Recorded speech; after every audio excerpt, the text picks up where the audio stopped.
Hola, yo soy Pau Galindo. Bienvenidos a la primera reseña del año 2025 aquí en Un Libro, Una Historia.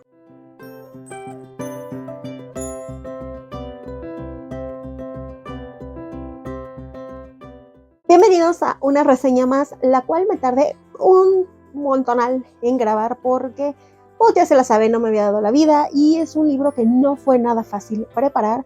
Y en esta ocasión quise empezar el año, aunque probablemente ustedes estén viendo esto de que en abril, en noviembre, en el 2026, yo quise empezar el año 2025 grabando la reseña de 100 años de soledad de Gabriel García Márquez. Gabriel García Márquez nació el 6 de marzo de 1927 en Aracataca, Magdalena, Colombia, y falleció el 17 de abril del 2014 en Ciudad de México a los 87 años.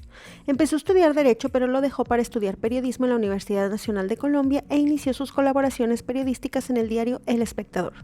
Como periodista trabajó en El Espectador, El Nacional, El Universal, El Heraldo de Colombia y fue corresponsal en Ginebra de El Espectador y en Colombia de Prensa Latina. Además de su obra periodística, escribió cuentos, novelas, memorias, guiones para el cine y una obra de teatro.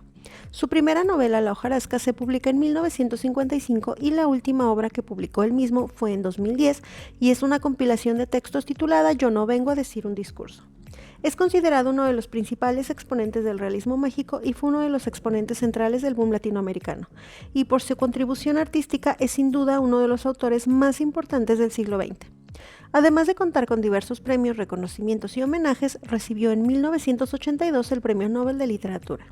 En este episodio del podcast platicamos de su obra más conocida, la cual se publica en 1967 y a cuya escritura dedicó más de un año de intenso trabajo. Esta novela ha sido traducida a más de 25 idiomas y ha ganado múltiples reconocimientos y es considerada una obra maestra de la literatura hispanoamericana y universal. Hablemos de 100 años de soledad. Muchos años después, frente al pelotón de fusilamiento, el coronel Aureliano Buendía habría de recordar aquella tarde remota en la que su padre lo llevó a conocer el hielo. Macondo era entonces una aldea de 20 casas de barro y caña brava construidas a la orilla de un río de aguas diáfanas que se precipitaban por un lecho de piedras pulidas, blancas y enormes como huevos prehistóricos. El mundo era tan reciente que muchas cosas carecían de nombre y para mencionarlas había que señalarlas con el dedo. Con estas palabras empieza la novela ya legendaria en la cual se cuenta la fabulosa aventura de la familia Buendía y Guarán con sus milagros, fantasías, obsesiones, tragedias, incestos, adulterios, rebeldías, descubrimientos y condenas. Representaba al mismo tiempo el mito y la historia, la tragedia y el amor del mundo entero. Como ya les platiqué en el Grapop, hace 2 Grapops atrás, que es como de los libros de agosto y septiembre, si no me falla la memoria, este libro yo ya lo había leído en la prepa y ahí en ese Grapop les platico un poquito de contexto de pues cómo me había sido mi acercamiento y demás. Si no han ido a ver ese video, los invito a que vayan a ver ese o alguno de los otros Grapops porque de los 45 libros que leí en el año 2024, tal vez tú puedas encontrar tu próxima lectura. Antes de empezar con la friega que fue preparar la línea de la historia de lo que les quería contar sobre 100 años de soledad, ya que andan por ahí checando los Grapop y checando otros videos, yo los invito a que sigan al podcast en todas sus redes sociales, Un Libro, Una Historia o @podcast de libros. A mí me encuentran como Pau Galindo o @soy_Pau Galindo o @los libros de Pau. Y como les dije en el último Grapop, que fue el último video que grabé en el año 2024, cualquier interacción que ustedes hagan con el canal, de que darle me gusta, ver el video 5 veces, ponerlo de fondo mientras trapean, recomendárselo a alguien, etcétera, ayuda muchísimo a que tío YouTube nos quiera mucho y pues pueda recomendar nuestro contenido a más personas. Eso ayuda a crecer el canal y si tú ya lo haces, te lo agradezco muchísimo. Igualmente, si estás viendo este video a inicios del año 2025 o en cualquier momento, deseo que estés teniendo un excelente año y que lleguen muchas bendiciones para ti. Todo lo bueno que hagas por los demás, que regrese a ti multiplicado. Ahora sí, vamos a platicar de Gabriel García Márquez y de sus 100 años de soledad, que fue de hecho la obra por la que años más adelante, ya en los principios de los 80, se ganó el Premio Nobel de Literatura. Este es un libro que es considerado uno de los clásicos de los 100 mejores libros que vas a leer en toda tu vida. Igualmente es considerado uno de los libros más difíciles de leer por toda la historia, la estructura y demás. Si ustedes echan un clavado por internet, van a encontrar muchísimos rankings en los que obviamente aparece esta super obra, pero igualmente te dicen así de, oye, con calma, oye, cuando lo veas, pues con atención, etc. Yo pude leer este libro cuando estaba allá por la prepa, hace como muchísimos años, porque, bueno, no tantos años, porque en literatura estábamos viendo el tema del realismo mágico y pues entre eso estábamos viendo a Gabriel García Márquez. Es un libro que sí o sí te van a mencionar en las clases de literatura y en su momento, en la biblioteca, en la prepa en la que yo estaba, existían muchas obras de García Márquez. Entonces, yo, motivada por mis maestras que realmente me contaban con mucho fervor pues las obras de García Márquez, de que la Cándida Heréndida y de que la hojarasca y tal. Entonces yo dije, a ver, realmente me quiero acercar a la literatura de García Márquez. Empecé a leer, al principio como que leía 100 años, empecé por otros más chiquitos, luego me aventé 100 años de soledad y como les dije en aquel momento, lo leí. O sea, terminé el libro y dije, ok. O sea, la historia sí se me hizo así como que con muchos personajes, se me hizo una buena historia porque el final es bueno. Y yo dije, ok, sí, entiendo, pero pues no profundicé, vaya, no lo leí como con el motivo de estudio con el que quizás en este momento me acerqué. Y también, como les dije, si ustedes la primera vez que lo leyeron, lo entendieron, se lo memorizaron, se saben toda la línea, etcétera, qué padre, qué bien, felicidades por ustedes. Yo no, la verdad es que fue complicado acercarme. Y a diferencia de otros libros de García Márquez, pues este es el que obviamente se me ha hecho muchísimo más difícil de acomodar toda su cronología. Yo creo que en total de García Márquez he leído, no sé, según está haciendo cuentas, por como unos 7 libros de él, que son pocos realmente para toda la literatura que tiene. Y lo leía más en prepa que ahorita que ya soy un adulto responsable. Entonces, en esta ocasión, motivada porque se venía la adaptación de Netflix, de la cual vamos a platicar al final, yo decidí, dije, ay, pues ahí en la adaptación, pues voy a releer 100 años de soledad, por supuesto. Pero en esta ocasión me puse a leerlo con conciencia de causa y dije, a ver, voy a buscar una técnica o alguien que haya dicho así de, oye, recomendaciones. Encontré en una página de internet de que así de, oye, pues ten un diccionario, ten un árbol genealógico, etcétera. Ahorita yo les voy a dar mis recomendaciones de cómo yo lo fui leyendo, porque aparte no nada más era leerlo por leerlo, sino que quería poder sacar una reseña para compartírselas a ustedes aquí en el podcast y acomodar el contenido y que a lo mejor les sirviera de resumen para un futuro examen de literatura, por ejemplo. Que digo, esto me hubiera servido a mí a lo mejor cuando estaba en prueba. Es así que me aventé un clavado por mis notas, saqué el libro, saqué el audiolibro y me ayudé de varias herramientas para ir entendiendo y ahora sí, habiendo leído por segunda vez, yo creo que puedo decir que al final ya entiendo y ya puedo platicar más fluidamente de la historia de esta familia. Esto se los voy a platicar ahorita. Voy a intentar compartírselos muy resumido. Obviamente me van a faltar un tritipuchal de detalles porque es una obra rica en personajes, rica en contenido, rica en conflictos, todo lo que, por lo cual 100 años de soledad es lo que es. Sin embargo, voy a tratar de hacerle justicia a las historias principales para que ustedes tengan una idea general y puedan decir, ah, ok, de eso se trata, 100 años de soledad. Lo primerito que voy a hacer es platicarles los detalles del libro por si ustedes quieren adquirirlo. Este es un libro que se publica en el año de 1967 y es dentro de las obras que destacan del movimiento del boom latinoamericano. Este pequeño paréntesis de literatura, es un movimiento cultural que se dio entre 1960 y 1970 en diversas áreas, pero hablando específicamente del área de la literatura, se caracterizó por un reconocimiento mundial de diferentes autores de origen latinoamericano, es decir, que muchos autores que estaban publicando en ese momento, sus obras fueron traducidas a varios idiomas, pasaron las fronteras o las barreras del lenguaje, fueron conocidos en otros países, en otros continentes, y eso, había muchos autores en ese momento que estaban destacando. A esto se le conoce como el boom latinoamericano.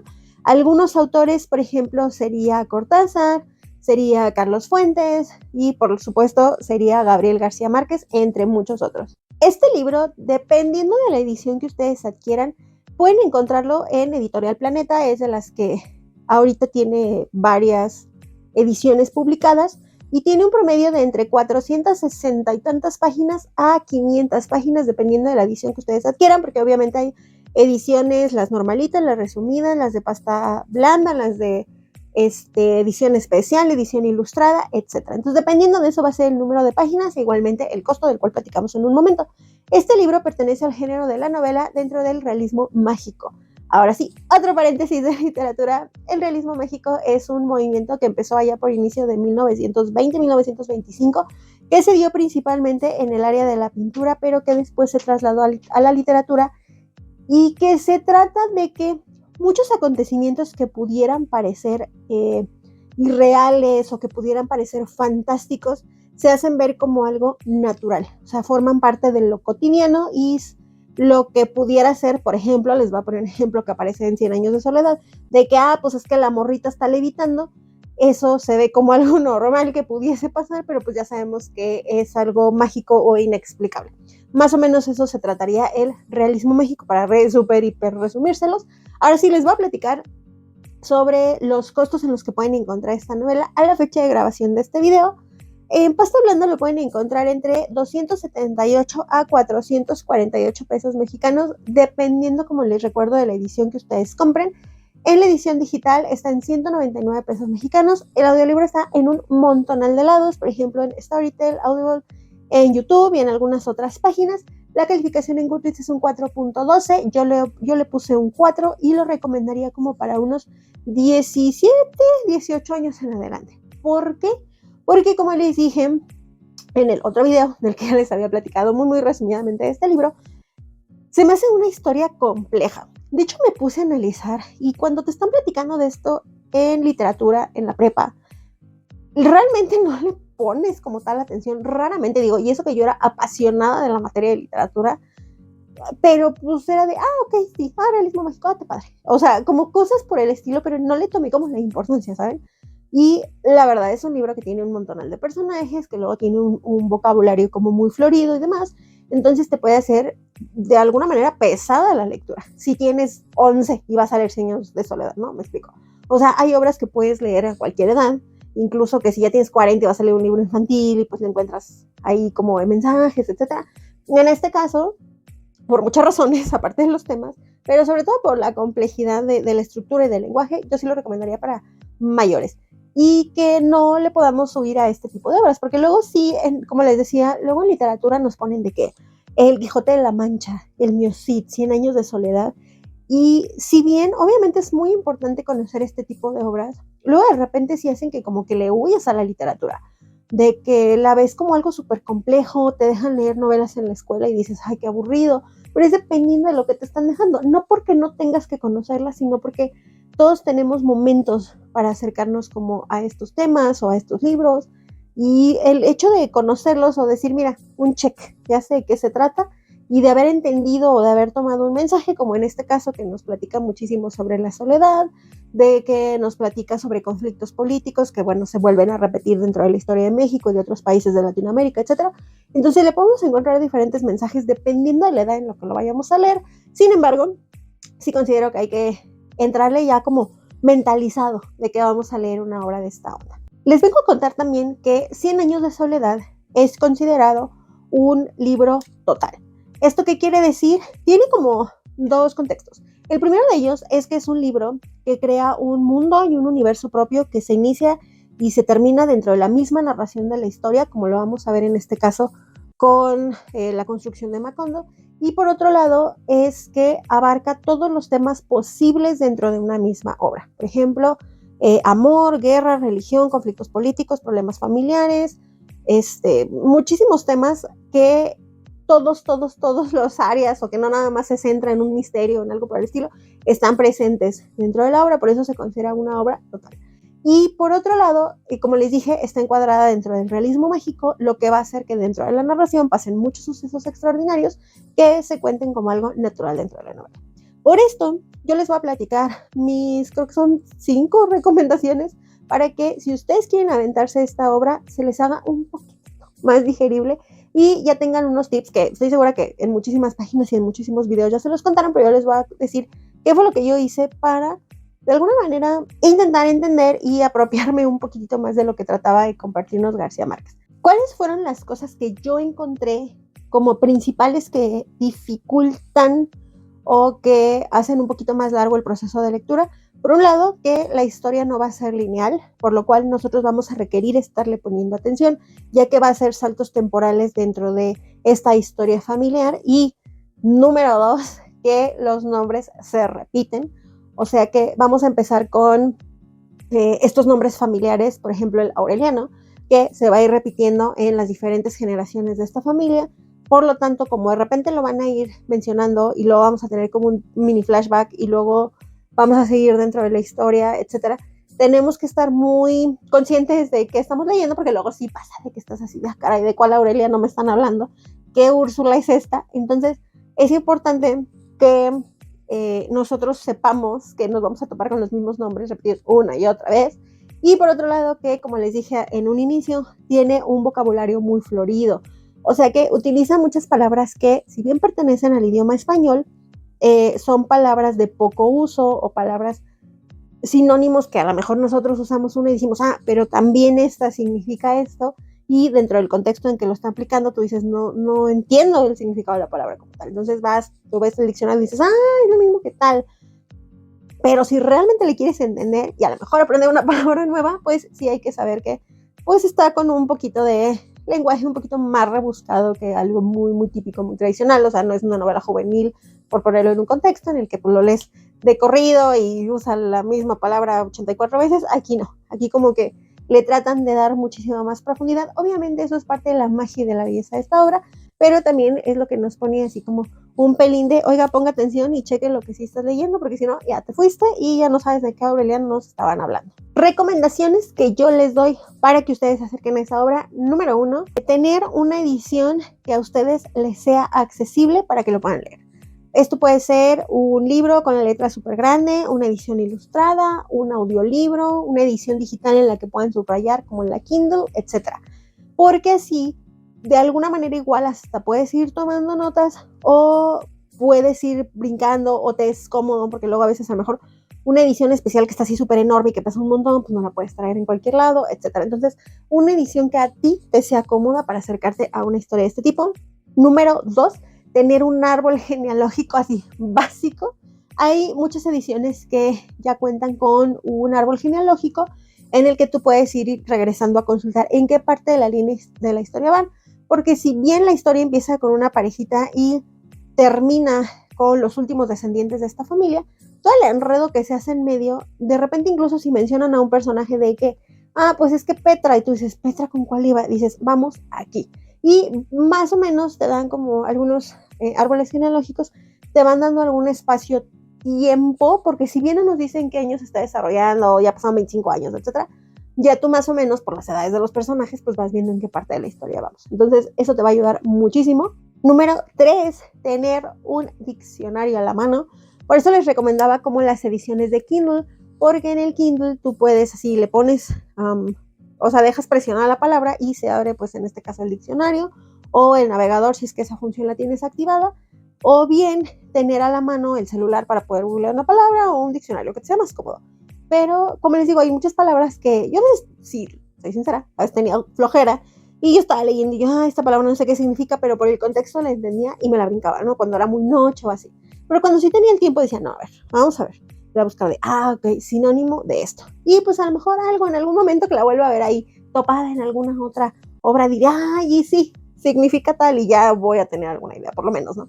Y por otro lado, yo les recomiendo como punto número 4, tener una versión en audiolibro al mismo tiempo que estás leyendo, porque eso va a aumentar, duplicar, multiplicar tu nivel de concentración.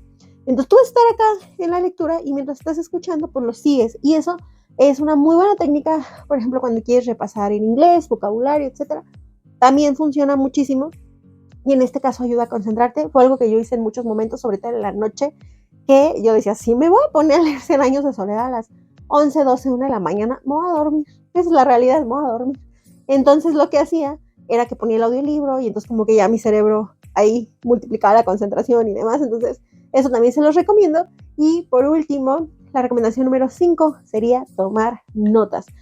Esto me ayudó mucho a mí, obviamente porque les tenía que traer una reseña para el podcast, pero por otro lado porque trataba de que no se me olvidara algún detalle importante. O sea, al principio era como nada más como bullets de que esta palabra, y ya después yo decía, ok, con esta nota que tomé, yo ponía así de guerra civil, y yo decía, ok, el Aureliano que se peleó en la guerra civil, estamos hablando de este contexto. O sea, como que ya yo hilaba mis propias ideas a mis propias notas, a las que yo le entiendo. En este sentido, pues obviamente también depende de su nivel de aprendizaje y obviamente también depende de la profundidad que ustedes le quieran dar a la lectura. Pero sí les digo que este es un libro que no se lee nomás por leerlo. O sea, sí necesitas estar consciente de lo que estás leyendo. Hay libros que son súper fáciles de literatura, a veces juvenil, que es una historia muy sencilla, una historia de amor, que desconectas el cerebro y dices, ay, sí, no, pues aquí se pelearon y demás. O sea, que no, sabes que es una historia que incluso tiene muchos clichés, etcétera. 100 años de soledad, no. Y yo sé que ya se los dije hasta el cansancio en esta reseña, pero espero que si tú estás viendo esto porque tenías que hacer tarea de literatura y lo tienes que sacar para mañana para el examen o tu tarea, no iba a ser posible. O sea, sí lleva su ratito, sí tiene su ratito de concentración. Hay personas que yo sé que les encanta y que han leído el libro 18 veces y que se lo saben de memoria y demás, padrísimo. Yo la verdad es que al menos ya hice un check en mi vida, o sea, si era una pendiente que tenía, el releer 100 años de soledad y realmente ponerle atención. Y yo supongo que ahora con la serie pues va a salir mucha más gente que se va a acercar nuevamente a este libro. Y pues si tú estás viendo esta reseña porque dices, oye, como que la entendí, oye, como que no la entendí, oye, como que quiero ver si compartimos opiniones, pues muchas gracias por estar viendo este video. Para empezarles a contar esta historia hay que entender que tiene dos principios. Por un lado es el inicio como tal de la historia familiar que se va a contar a lo largo de 7 generaciones y 100 años. Y por otro lado como tal, el inicio del libro o el párrafo con el que abre la novela, que yo creo que es conocidísimo por todo el mundo, de que muchos años después, frente al pelotón de fusilamiento, Aureliano Buendía habría de recordar aquella tarde en la que su padre lo llevó a conocer el hielo. Entonces, ese inicio tan particular es un hecho que pasa, pues no estoy segura si más o menos en la mitad de la novela, pero pues mucho después, y eventualmente vamos a llegar a eso. Para eso hay que conocer cómo es que pues, se fue desarrollando la familia. Entonces, como les digo, hay que ir entendiendo que son dos inicios. Como su título lo indica, 100 años de soledad, nos va a contar la historia de una familia que serían pues, los Buendía a lo largo de 100 años o 7 generaciones familiares y cómo fue que ellos fundaron el pueblo de Macondo. Este pueblo, cómo es que tuvo su gestación, tuvo su nacimiento, tuvo ese desarrollo, tuvo su época de auge, cómo empezó su decadencia y cómo llegó a su fin. Esto es lo que vamos a abarcar en estas 460 y tantas, 500 páginas. Para esto hay que empezar con la historia familiar, que va a empezar con José Arcadio Buendía y Úrsula Iguarán. Ellos eran unos primos que vivían en un pueblito que se llamaba Río Hacha. Ellos terminan por casarse, sin embargo, no han consumado su matrimonio porque Úrsula tenía miedo de que, como ya había pasado en otras generaciones de su familia, su hijo, si es que llegaban a procrear, pudieran hacer con cola de cerdo, porque pues ellos eran familiares, ¿no? Entonces ella estaba negada a reproducirse con Arcadio. Y el primer hecho que nosotros vamos a ver relacionado a esto es que un día Arcadio andaba en una pelea de gallos, porque él pues de repente se dedicaba ahí a pelear gallos, y se encuentra con un señor que se llama Prudencio Aguilar. Estaban ahí en la pelea y resulta que el gallo de José Arcadio mata al gallo de Prudencio Aguilar y Prudencio, ardido por esto que había pasado, empieza como a tirarle indirectas a José Arcadio de que no, pues sí, pues a ver si así como el gallo tú también te valentonas y a ver si le haces el milagrito a tu mujer y que no sé qué. Digo, yo se lo estoy contando coloquialmente. García Márquez era un señor propio que utilizaba un lenguaje menos chafo que el mío. Entonces resulta que este Prudencio, de estarle diciendo eso, el José Arcadio que se enoja y pues que ahí se agarra a golpes con él y lo termina matando. Esta euforia de lo que pasó con la pelea de gallos, con este coraje que se desquitó con Prudencio, hace que José Arcadio regrese a su casa, así como todo eufórico, con la adrenalina a tope, y pues básicamente hace que ese día él y su mujer consumen el matrimonio. Entonces, pasado ese momento, resulta que vamos a leer dentro del libro que el fantasma de Prudencio Aguilar va a estar atormentando a José Arcadio. Esa es una de las principales razones por las que él va a decidir de dejar Riohacha y emprender una caravana para irse a otro lugar. Y por otro lado, este fantasma se va a seguir de alguna manera apareciendo a José Arcadio en varios momentos dentro de la novela, y este es uno de los primeros rasgos que nosotros vamos a leer de realismo mágico, porque pues lo hace ven como muy natural de que el fantasma se esté ahí manifestando a cada ratillo. Es así que José Arcadio y Úrsula, junto con otras personas que vivían en Riohacha, arman su caravana, emprenden camino, y a mitad del camino un día estaban descansando. Resulta que José Arcadio se echa un sueñito y tiene una visión, se puede decir, en la que imagina un pueblito, un pueblito, con casas, con espejos que reflejaban y chalala. Él despierta de ese sueño y ahí ve que más adelantito hay como un claro, y dice que pues ya no tienen que avanzar más en la caravana, que ahí se van a quedar y que ahí van a fundar la ciudad de Macondo. Entonces se instaura con los demás personas que lo iban acompañando, y de una manera muy rudimentaria van a empezar a construir la ciudad, la cual más adelante dentro del libro vamos a leer que se vuelve a convertir, más bien se llega a convertir en una ciudad como tal, en una ciudad con muchísimo auge, muchísimo esplendor. Pero bueno, ahorita llegamos a eso, nos regresamos poquito, y pues ahí Úrsula y José Arcadio van a empezar a formar no solo la ciudad, sino también su familia, de la cual conoceremos estas 7 generaciones posteriores. Ellos ahí tienen 3 hijos, los cuales son José Arcadio Jr., Aureliano y Amaranta. Y este Aureliano es el que más adelante vamos a saber que es el que con el que inician la novela, de que está en el pelotón de fusilamiento, ¿ok? Hasta ahí vamos bien. Una vez que el pueblito empieza a crecer, vamos a ver que empieza a recibir una visita periódica de una caravana de gitanos, que normalmente iba comandado por uno de los personajes que va a tener una relevancia top dentro del libro, que se llama Melquiades.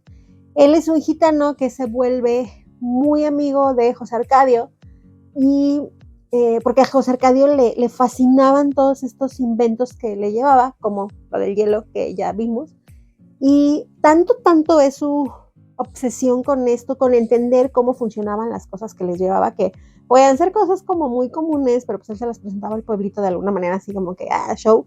Y Arcadio, con tal de entender, decide poner en su casita un laboratorio en el que va a empezar a experimentar al punto de obsesionarse con las cosas que llevaba Melquiades. Él y Melquiades llegan a forjar una amistad muy bonita. De Melquiades vamos a ir viendo a lo largo de los libros que va y viene en varios momentos. Un día pasa algo, Melquiades, me estoy adelantando, pero ahorita regresamos a eso porque voy a llegar eventualmente a esa línea de historia. Un día pasa algo, Melquiades muere, pero más adelante revive. Entonces, esto es otro momento de realismo mágico dentro de la novela. Pero bueno, el punto es que ya sabemos que Arcadio tiene su laboratorio y que Melquiades tiene su caravana, y que seguido les llevaba como estos inventos, y ellos empiezan a volver muy cercanos. Otra de las tramas que vamos a encontrar así enseguidita de cuando empieza la formación es que va a empezar el crecimiento de la familia. Un día que llega a casa de los Buendía una morrita que se llama Rebeca, que es una chavita que, no me acuerdo, yo creo que tendría unos como 12 años, la verdad no me acuerdo, pero sé que estaba muy morrita. Y ella llega con una carta diciendo que ella era hija de unos parientes de ellos, de ahora que se salieron de Riohacha, que sus padres ya habían muerto, que ella pues no tenía papás, y llegó a la casa con una bolsa de huesos donde iban sus papás.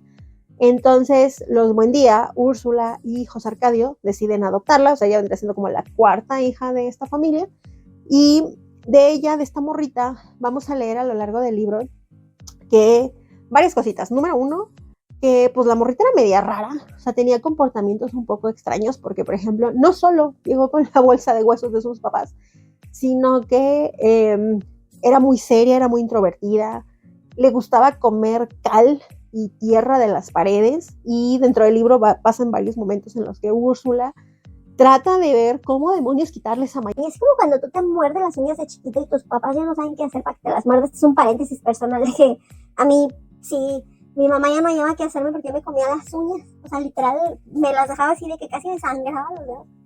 Y yo imaginaba así, pero como con la tierra de las paredes, era lo que le hacían a esta niña. Y nunca logran que deje, o sea, como que lo intentan y le hacen cosas, pero pues al final la niña regresa a eso. Y por otro lado, vamos a leer que esta bolsita de huesos es otro punto de realismo mágico, porque pues de repente la bolsa de huesos se mueve o anda en otro lado, aparece por acá. Entonces son de esas cosas que pues, se hacen ver como muy normal, pero que pues no es tan normal si lo analizamos bien, ¿no? También resulta que cuando llega esta niña, llega a Macondo una peste que es la peste del insomnio. Algo pasa, la verdad es que aquí tengo como un mini blur, pero algo pasa de que con las personas que la van a dejar, de alguna manera se da a entender que ellos llegan huyendo de que esta peste ya estaba, o de que esta situación de que no podían dormir y demás, ya estaba alterando el lugar donde estaban. Entonces llegan acá y como enfermedad contagiosa les contagian la peste del insomnio. Esto hace que los habitantes de Macondo empiecen a dejar de dormir, que pasen sus noches en vela, noches que luego vamos a leer que el Arcadio está ahí haciendo experimentos en el laboratorio, etcétera, que es cuando vemos de que se movieron los huesos y demás. O sea, esto va dentro de la misma trama, y esta peste da como consecuencia o segundo síntoma otra peste que se llama la peste del olvido.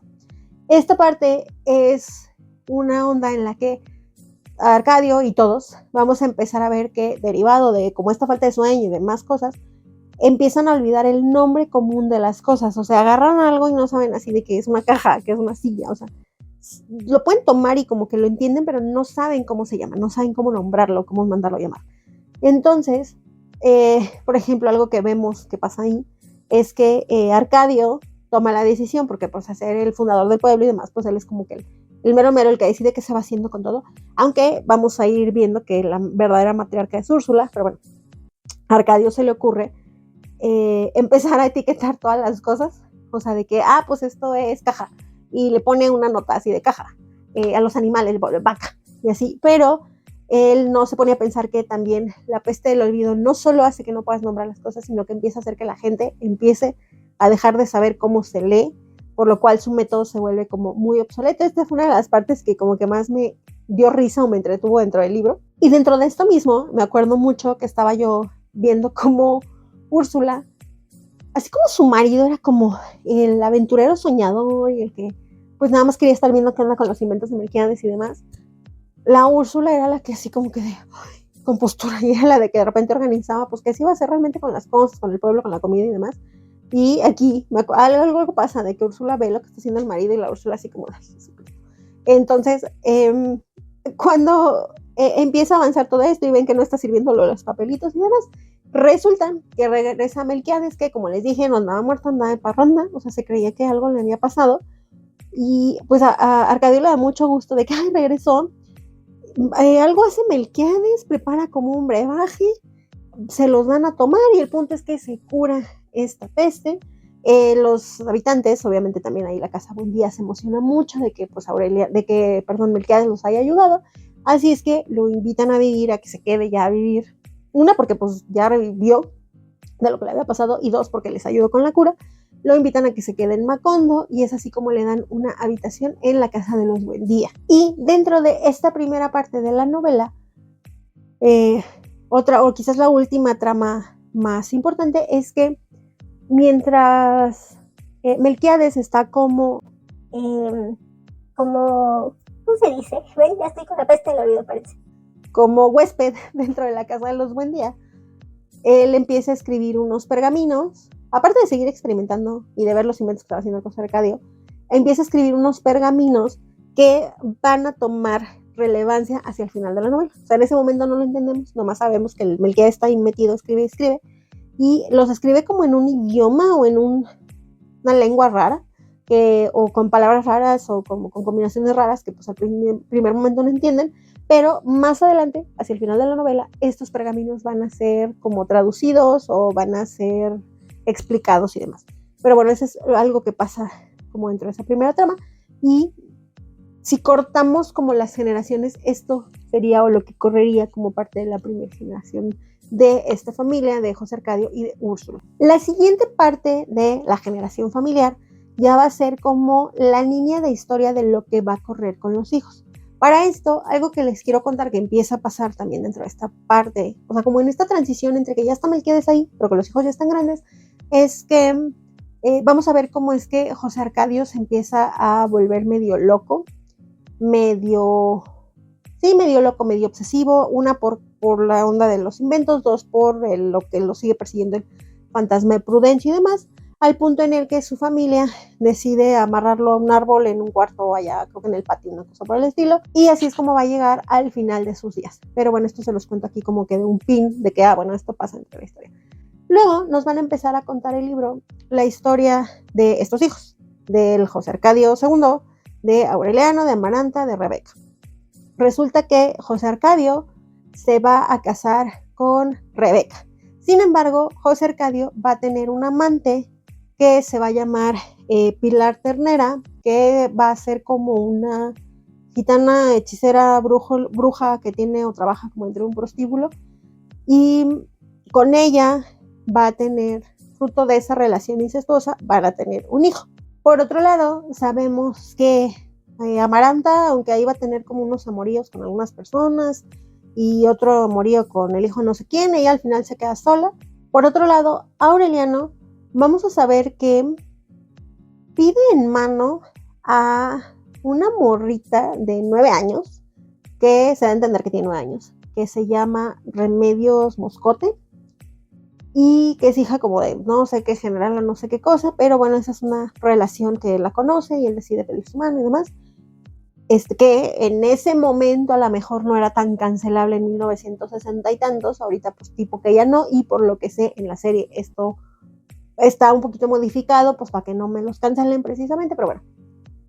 Él, aparte de tener una relación con esta niña, vamos a saber que va a tener 17 hijos regados por todos lados de diferentes mujeres, y que también va a tener un amorío con Pilar Ternera, al igual que su hermano, o sea, los dos hermanos van a ser amantes de la misma morra, y también va a haber ahí algo, otra descendiente fruto de esa relación incestuosa. De Aureliano sabremos que parte de por qué tuvo 17 hijos es porque él era comandante del ejército liberal de Macondo contra los conservadores, por lo tanto andaba de lugar en lugar y pues en cada lugar tenía un amor, por eso tenía un montón de hijos regados por todos lados, y él va a tener a su cargo a su sobrino que se llama Arcadio, que vendría siendo el hijo de su hermano y de Pilar Ternera.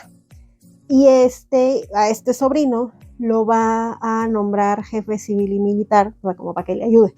Entonces, también esta es la razón de por qué luego estaba en el pelotón de fusilamiento y demás. Pero bueno, hay una línea militar de como todo este conflicto político que se está armando, y ahí vamos a ver que pues ahora el sobrino, que tiene el mismo nombre que el abuelo, pues llega ahí con él y demás. Entonces, eso es lo que empieza a generar un poquito de confusión. Ahorita sí se los expliqué bien, pero de que nada más te dicen el Arcadio y tú dices, ¿cuál de Pero no había otro Arcadio. Entonces ya tú ves la línea y dices, ok, este. Entonces, por eso la onda del árbol genealógico. Ahora les voy a platicar qué onda con los hijos que tienen los respectivos Aureliano y José Arcadio con Pilar Ternera, porque como ya sabemos, ambos tenían una relación con ella. Por un lado, sabemos que aparte de los 17 hijos y nombres que tuvo Aureliano, con Pilar tuvo un hijo que se llama Aureliano José. Va a haber por ahí un conflicto de que primero se va con los gitanos y Úrsula no quería que se fuera, pero luego regresa y él sí sabe que no es hijo de su mamá, sino hijo del amante y demás. Bueno, hay como toda una línea con él, y él termina casado con una persona que se llama Carmelita Montiel, que pues también hay ahí como alguna trama respecto a eso, pero yo solo estoy resumiendo un montón. Por otro lado, nos vamos con José Arcadio, con Pilar, que como ya les dije, tiene un niño que se llama Arcadio, que es el que se va con su tío Aureliano como jefe civil y militar. Este Arcadio va a ser emparentado por su mamá, Pilar Ternera, con una morra que se llama Santa María de la Piedad, con la cual va a procrear 3 hijos. Una morrita que va a ser conocida como Remedios la Bella, un Aureliano II y un José Arcadio II. Entonces, porque esta familia no se sabía hacer los nombres. Entonces, de estos 3 hijos van a nacer otros descendientes de otras siguientes generaciones. Para este punto de la historia es cuando ya están que los hijos, que no sé qué, y que lo militar, ahí es cuando pasa la muerte de el José Arcadio original, que como les digo, muere solo y demás. Eso pasa como que en esta línea temporal, o en ese momento temporal de la historia. platicándoles un poquito tanto de la historia de Aureliano como un poquito de la historia de lo que pasa en Macondo, que ya sabemos que obviamente había guerras civiles, por eso el Aureliano y el Arcadio andaban ahí metidos como parte del ejército. Vamos a saber que Aureliano empieza o inicia muchos conflictos, de los cuales se sabe que pierde todos ellos y son más o menos un total de 32. Así es que estos hechos hacen que él decida llegar a un acuerdo y empezar a firmar unos tratados de paz. Para esto, como él realmente estaba como muy derrotado por dentro por todas estas pérdidas, hay por ahí un episodio en el que incluso trata de quitarse la vida, se tira un balazo porque no le funciona y demás. El punto es que firma un tratado de paz y a partir de ese momento él decide regresar al taller de su padre, que ya había fallecido, y empezar a fabricar en ese taller pescaditos de oro fundido, que por ahí los mencionan en varios momentos de la historia, como los que hacía no sé quién. Y ya, de ahí hasta yo creo casi que el fin de sus días se va a dedicar a hacer pescaditos, armándolos, y una vez que ya los tenía hechos, los vuelve a fundir y volvía a empezar todo el proceso. Eso es lo que sabemos un poquito de cómo es que empiezan a llegar a su fin o a su término estos conflictos civiles. Y más o menos en esta línea de la historia del linaje familiar, vamos a saber cómo es que después de todos estos conflictos armados hay se puede decir florecimiento todavía de Macondo, gracias más bien a un hijo de los 17 que tuvo Aureliano, que se llamaba Aureliano Triste. Este Aureliano se cuenta dentro del libro que fue una persona que empezó a reactivar la economía llevando cosas o descubrimientos a Macondo. Por ejemplo, se dice que llevó el tren, que llevó la fábrica de hielo, que llevó ciertos descubrimientos o mejoras dentro de Macondo, y esto va a hacer que Macondo tenga un ligero esplendor antes de empezar su caída. Resulta que, por ejemplo, hay un episodio en el que ahí en la casa de los Buendía, un día llegan unos inversionistas extranjeros que iban pasando por el pueblo y que ven que el pueblo pues ya tenía como ciertos fundamentos, cierto crecimiento y demás. Así es que deciden poner una fábrica o una empresa como de cultivo de bananos. Entonces esto sale mal porque por las condiciones en las que tenían a los trabajadores, un día estos se van a huelga y para mitigar el conflicto de la huelga deciden llamarle al ejército. Entonces el ejército llega, hay una masacre. Para esto ya pasó, hay como varios incendios que pasan ahí con los extranjeros que llegan a tratar de invertir en Macondo, y este conflicto hace que haya una masacre porque pues para finalizar la guerra terminan así desviviendo a muchos de los trabajadores, y esto va a marcar el inicio, sí, podría ser el inicio de la caída o de la decadencia de la ciudad como tal.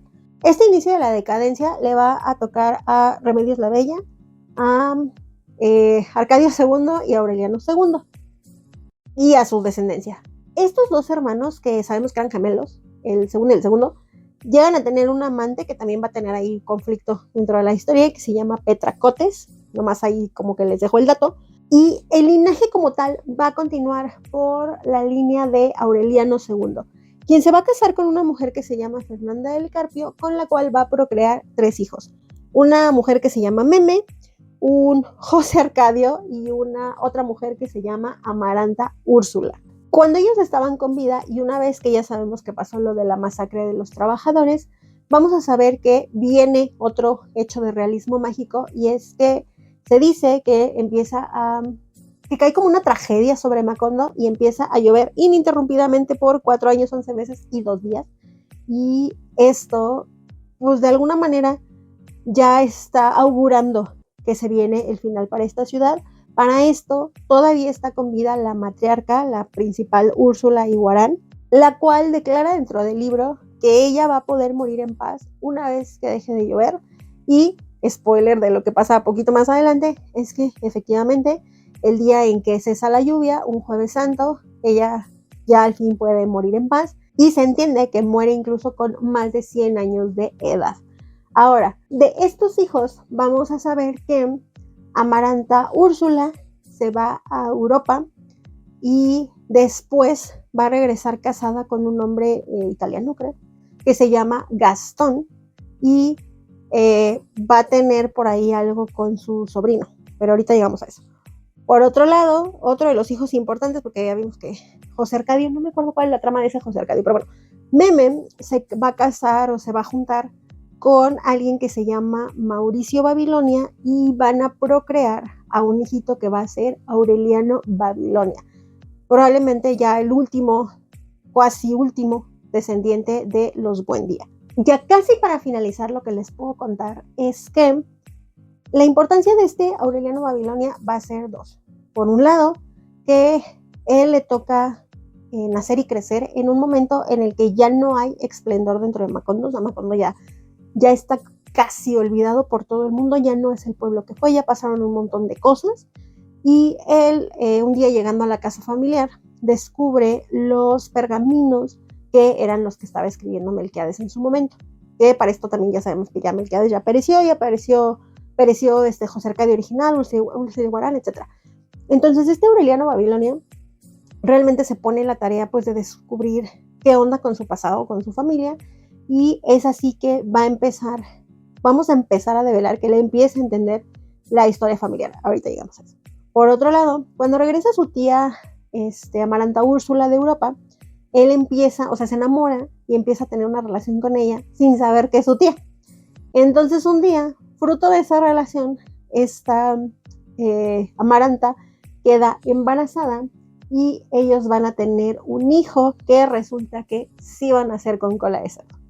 Esta Amaranta Úrsula muere desangrada durante el parto y de la impresión, Aureliano se sale un día, o sea, esto ya pasa casi al final de la novela, se sale un día así como que pues no sabe qué onda, ya el pueblo está así súper devastado, súper mal, él se logra topar con un cantinero, se va, toma con él, de tanto que se empeda pierde la conciencia, cuando despierta dice no, voy a regresar por mi criatura, y una vez que regresa ve que a este hijo con cola de cerdo se lo están comiendo y llevando las hormigas. Otro hecho de realismo mágico dentro de esta historia.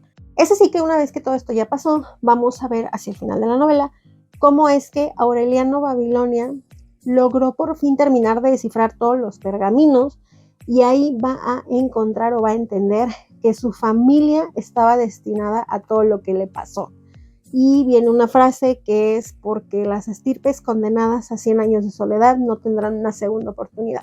Es así que sabemos que una vez que Aureliano Babilonia termina de leer esa frase, sabe que es su propio final y que es así como Macondo será borrado de los mapas, llega una ventisca y se lo lleva y ya nunca nadie podrá recordar esa ciudad que creció, tuvo su esplendor y terminó ahí. Ya si nosotros analizamos un pelín más, vamos a saber que pues toda la familia o todos precisamente murieron en estas circunstancias, por ejemplo, jalando o haciendo énfasis en el tema de la soledad, que cometieron muchas veces los mismos errores, por ejemplo, el casarse primos con primos, los miedos de cómo iba a ser la descendencia y demás, o sea, se repitió hasta que al final concluyó la familia y terminó la generación.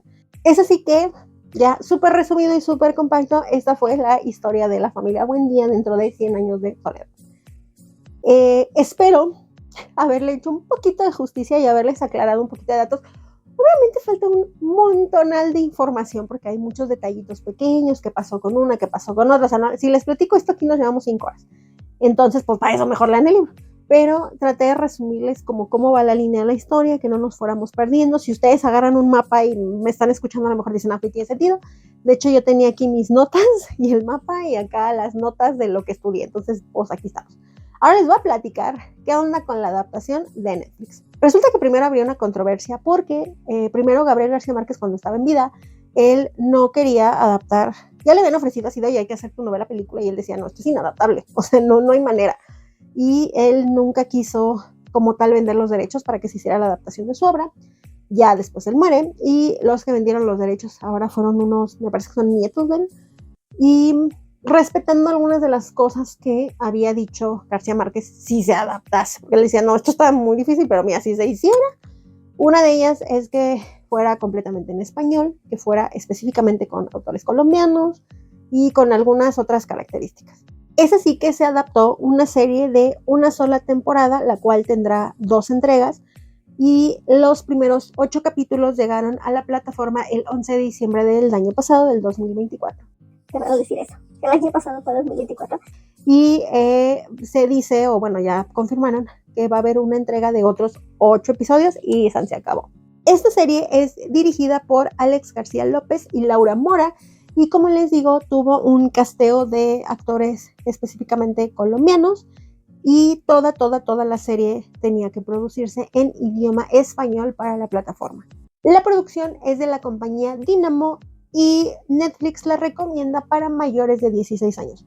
Como les dije, hay algunos ajustes en cuanto a la trama, por ejemplo, esto de que había una niña de 9 años ahí con la que lo casaban y demás. O sea, hay ciertos ajustes como para evitar algunas cositas. Aquí les vengo a confesar que yo no la he visto. Y la razón por la que no la he visto es porque, como les conté también en el video de Grapop, normalmente para las fechas de final de año, yo quería, o sea, leí el libro, terminé, empecé a armar la reseña, empecé a estudiar el libro, juntado a mis obligaciones laborales que me dan de comer.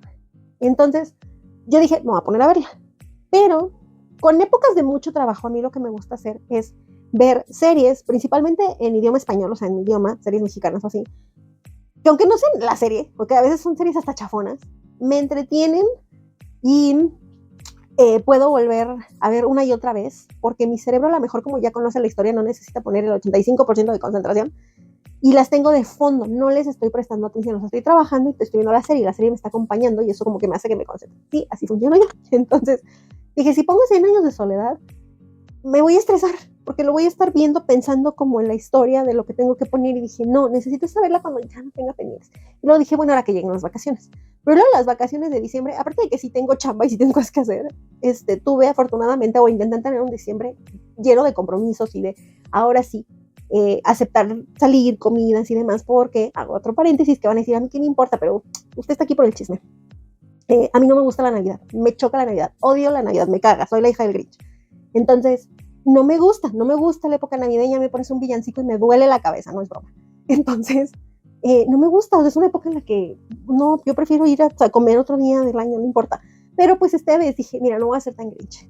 Adorné, puse arbolito, fui a buscar cositas navideñas que darle a la gente, o sea, intenté, ¿no? Intenté ver a amigos cercanos, intenté participar en algún otro intercambio y demás, entonces eso hizo que se me hiciera bien ameno, pero pues no tuve tiempo para andar en la calle. Entonces, no pude ver 100 años de soledad, está pendiente, y yo creo que es una de las series que voy a empezar ahorita en el 2025, porque aparte estoy viendo otras que no he acabado. Y les digo, veía otras en español, de las cuales estoy pensando seriamente si hacer un video de series y películas, porque no están para saberlo ni yo para que se los cuente. Pero el año pasado vi más de 130 películas y más de 37 series completas, o sea, con todos sus capítulos y temporadas. Entonces, estoy pensando en platicarles de algunas, de cuáles son de mis favoritas y demás, pero pues no sé cómo encuadrarlo con lo de libros. Pero bueno, esas son divagaciones personales para mí, para el podcast. Cerrado el comercial. Esta serie he visto críticas, ya me aventé por ahí una reseñilla sin spoilers, ya me aventé por ahí críticas de gente que de que, ay, no, porque hicieron esto, gente que neta es muy fan del libro y que como todo, a mí si me adaptan el Harry Potter me va a brincar las arrugas y me mueven algo que no va por ahí. Entonces, están ahí criticando la adaptación.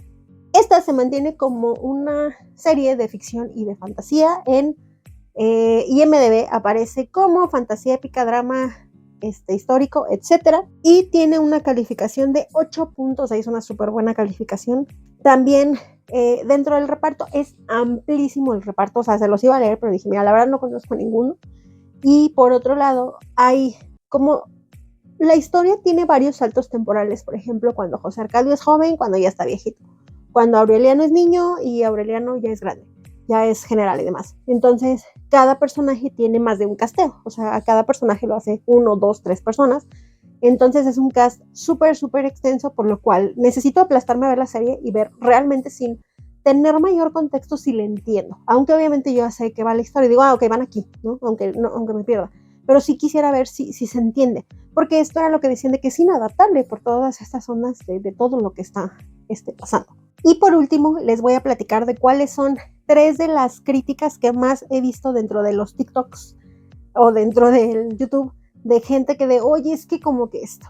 Por un lado, es cómo empieza la narración de la historia, que como ya les dije, está dividida en 16 episodios, de los cuales ya se liberaron 8. Y es que Se supone que el libro, como les dije, inicia cuando Aureliano está frente al pelotón de fusilamiento y recuerda la tarde en la que su padre lo llevó a conocer el hielo. Y otra es la historia de la familia, pero la serie inicia con Aureliano Babilonia viendo ya la decadencia de Macondo, o sea, ya con el final, y pues eventualmente vamos a llegar a esa primera escena que pues es una escena muy poderosa. Por lo que sí, yo no la he visto, solo lo que he visto en TikToks, entonces así está como estructuralmente lineado, entonces entendemos que también va a estar dando saltos. En segundo lugar,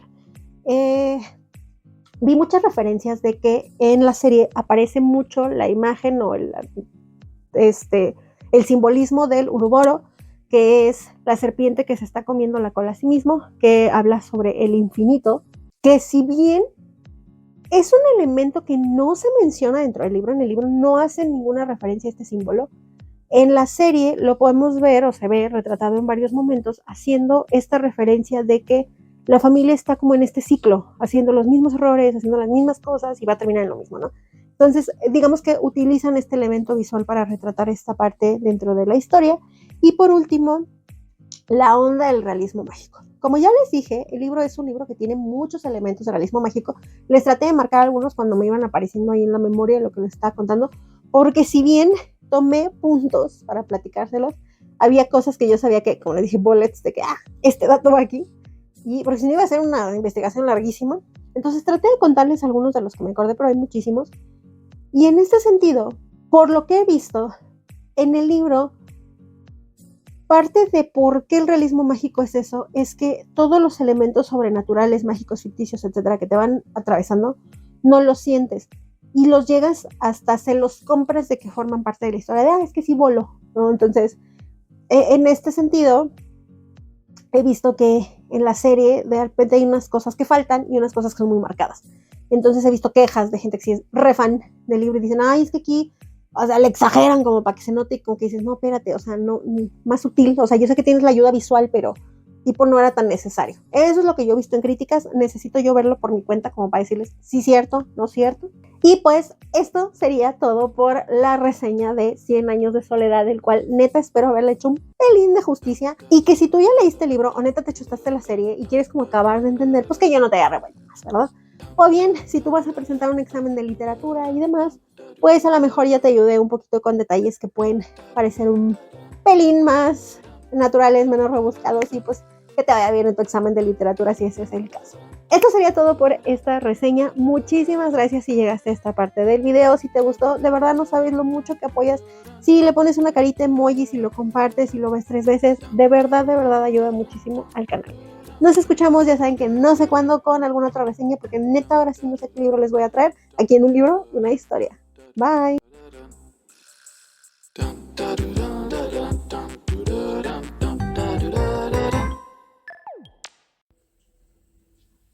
Te vas a quedar viendo la tele, mi amor.